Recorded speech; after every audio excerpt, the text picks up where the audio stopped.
So what can we do to fix this? Well, what if before we do any conversion, we were to test the value of the first argument and make sure that it's a number, something that we can actually do math on, right? Now, that's an idea. We can absolutely do that, and PHP has a number of embedded functions or commands to help us with this task. And they are isInt, isFloat, and isNumeric. Okay? Each one takes a single argument, the thing that we're testing, and it returns either a true or false value, just like isArray. Okay?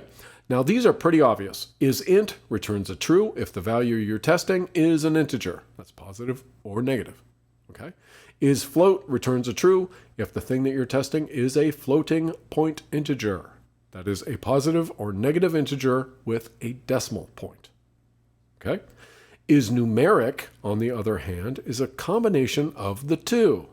It returns a true if the value being tested is an integer or a float, positive or negative. So, as we could absolutely be passing a float or an integer to the first argument, isNumeric seems to be the one to use for us.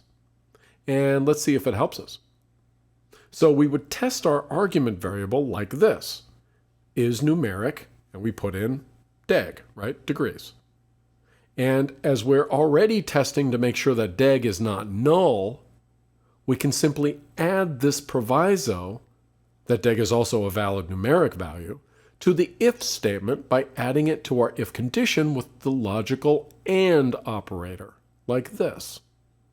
Now let's pass a legitimate value and make sure that everything is still working. Okay, cool. It was still working. Now, let's pass a bogus value and see what we get. Perfect. No conversion. Hey, this is Scotty from CodePanic, and this was just a tiny snippet of my web application masterclass series.